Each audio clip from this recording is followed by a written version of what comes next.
Imagine being trapped, enslaved by another person who forces you to do awful things. A young woman coerced into a life of exploitation and abuse. Summoning immense courage, she reports her traffickers, believing justice will prevail, yet shockingly, they walk free. This isn't just a story, it's exactly what happened to a young woman in Barrie, Ontario. In July of 2023, Lauriston and Amber Maloney of Essa Township, already on trial for human trafficking, were released from custody on bail. But in December of 2024, they were rearrested for breaking the terms of bail. What was their punishment? Bail again.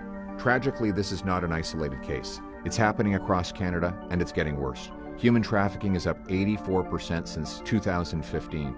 Calls to the human trafficking hotline are up 238% since 2019. The vast majority of the victims are tragically women and girls. Let's look at another issue ravaging our country: gun crime.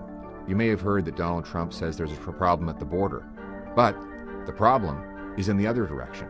Illegal guns are coming into Canada. Violent crime is up 50% since Carney-Liberals came to power. And the Toronto Police Association has said that 85% of guns seized by their members can be sourced back to the United States. But instead of stopping criminals, Liberals go after hunters, sport shooters, and law-abiding gun owners. The real problem, illegal guns, remains completely unchecked. In fact, 99% of shipping containers come into Canada uninspected, and much of it is done through organized crime rings that bring in massive shipments of illegal guns that take lives. Enough. Put in perspective, more people have died to opioid overdoses in the last 8 years than died for fighting for Canada in World War II. Again, fentanyl traffickers are mass murderers spreading these poisons in our streets, often with impunity. The good news is Canada doesn't have a lot of criminals. The bad news is they are very productive. Liberal Bill C-5 eliminated mandatory minimum sentences for serious gun and drug crimes, allowing violent criminals to walk free sooner.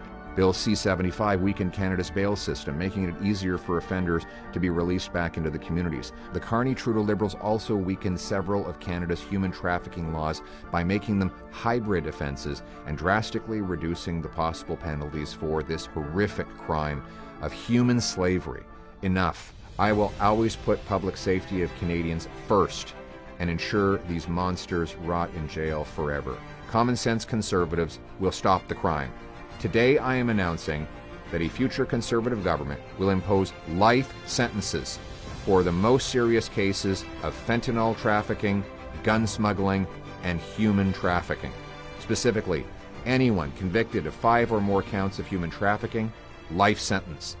Anyone convicted of importing or exporting 10 or more illegal firearms, lock them up and throw away the key. As I've previously announced, anyone convicted of fentanyl trafficking on a large scale, life sentences as well. And we will go further. We will end automatic bail for anyone charged with human trafficking. We will also strengthen human trafficking laws so prosecutors do not have to prove that traffickers used fear or intimidation.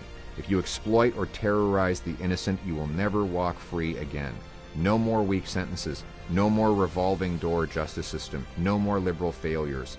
My message to those who are victims of these terrible crimes, particularly the women who are entrapped by human trafficking, is that you should have hope. Hang on. Help is on the way. We will lock up the dangerous offenders who have put you in these awful circumstances, and we will throw away the key.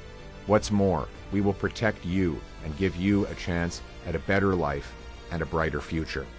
We will also restore the promise of Canada for everyone, that anyone from anywhere can achieve anything, where hard work pays off with a beautiful home, on a safe street, protected by brave troops, borders, and police officers under our proud flag. Canada first, for a change. Let's bring it home.